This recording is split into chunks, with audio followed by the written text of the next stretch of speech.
ನಮಸ್ಕಾರ, ನಾನು ನಿಮ್ಮ BR ನಾಯ್ಡು. ಕರ್ನಾಟಕ ಸರ್ಕಾರ ಜಾರಿಗೆ ತಂದಿರುವ ಪಂಚ ಗ್ಯಾರಂಟಿ ಯೋಜನೆಗಳು ಇಂದು ಲಕ್ಷಾಂತರ ಕುಟುಂಬಗಳಿಗೆ ಭರವಸೆಯ ಬೆಳಕಾಗಿ ಪರಿಣಮಿಸಿವೆ. ಅಜೀಂ ಪ್ರೇಮ್ಜಿ ವಿಶ್ವವಿದ್ಯಾಲಯದ ಇತ್ತೀಚಿನ ಅಧ್ಯಯನ ವರದಿ ಈ ಬದಲಾವಣೆಯನ್ನು ಸ್ಪಷ್ಟವಾಗಿ ತೋರಿಸುತ್ತಿದೆ. ಒಂದು ಕಾಲದಲ್ಲಿ ರೈತರ ಆತ್ಮಹತ್ಯೆಗಳ ಸಂಖ್ಯೆಯಲ್ಲಿ ದೇಶದಲ್ಲೇ 2ನೇ ಸ್ಥಾನದಲ್ಲಿದ್ದ ಕರ್ನಾಟಕದಲ್ಲಿ ಇಂದು ಪರಿಸ್ಥಿತಿ ಗಮನಾರ್ಹವಾಗಿ ಸುಧಾರಿಸಿದೆ. 2023-24ರಲ್ಲಿ 1254 ಪ್ರಕರಣಗಳು, 2024-25ರಲ್ಲಿ 1178 ಪ್ರಕರಣಗಳು, 2025 ಡಿಸೆಂಬರ್ ಅಂತ್ಯಕ್ಕೆ 414 ಪ್ರಕರಣಗಳು ದಾಖಲಾಗಿವೆ. ಇದು ಅಂಕಿಅಂಶಗಳ ಇಳಿಕೆಯಾಗಷ್ಟೇ ಸೀಮಿತವಲ್ಲ, ರೈತರಲ್ಲಿ ನಮ್ಮೊಂದಿಗೂ ಸರ್ಕಾರವಿದೆ ಎಂಬ ಆತ್ಮವಿಶ್ವಾಸದ ಉದಯವಾಗಿದೆ. ಗ್ಯಾರಂಟಿ ಯೋಜನೆಗಳಿಂದ ದೊರೆಯುತ್ತಿರುವ ಆರ್ಥಿಕ ಭದ್ರತೆ ಸಂಕಷ್ಟದಲ್ಲಿದ್ದ ರೈತ ಕುಟುಂಬಗಳಿಗೆ ಹೊಸ ನಿರಾಳತೆಯನ್ನು ತಂದಿದೆ. ಕಳೆದ ಒಂದೇ ವರ್ಷದಲ್ಲಿ 815 ಅರ್ಹ ಕುಟುಂಬಗಳಿಗೆ 40 ಕೋಟಿ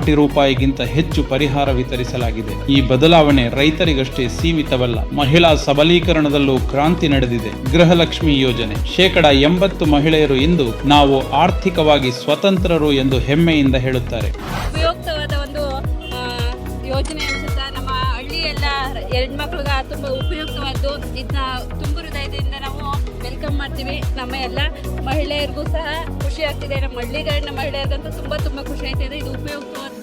ಸಿದ್ದರಾಮಯ್ಯ ಸಾಹೇಬ್ರಿಗೆ ಅಭಿನಂದನೆಗಳು ಹೇಳ್ತಾ ಇದ್ದೀನಿ, ಮತ್ತೆ ಕಾಂಗ್ರೆಸ್ ಸರ್ಕಾರಕ್ಕೂ ಸಹ ನಾನು ಅಭಿನಂದನೆಗಳು ಹೇಳ್ತಾ ಇದ್ದೀನಿ. 37% ಮಹಿಳೆಯರು ಈ ನೆರವಿನಿಂದ ಕುಟುಂಬದ ಹಳೆಯ ಸಾಲಗಳನ್ನು ತೀರಿಸಿದ್ದಾರೆ. ಇನ್ನು ಶಕ್ತಿ ಯೋಜನೆ, ಉಚಿತ ಬಸ್ ಪ್ರಯಾಣ, ಪ್ರತಿ ಮಹಿಳೆಗೆ ತಿಂಗಳಿಗೆ ಸರಾಸರಿ 1,500 ರೂಪಾಯಿಯಿಂದ 2,000 ರೂಪಾಯಿವರೆಗೆ ಉಳಿತಾಯ ಮಾಡಿಕೊಡುತ್ತಿದೆ. ಈ ಹಣ ಮಕ್ಕಳ ಶಿಕ್ಷಣ ಮತ್ತು ಆರೋಗ್ಯಕ್ಕೆ ಬಳಸಲಾಗುತ್ತಿದೆ. ಕಷ್ಟ ಆಗ್ತಾ ಇತ್ತು, ಹೋಗುವಾಗ ಬರುವಾಗೆಲ್ಲ ಖರ್ಚಾಗ್ತಾ ಇತ್ತು ಜಾಸ್ತಿ ಕಾಸು.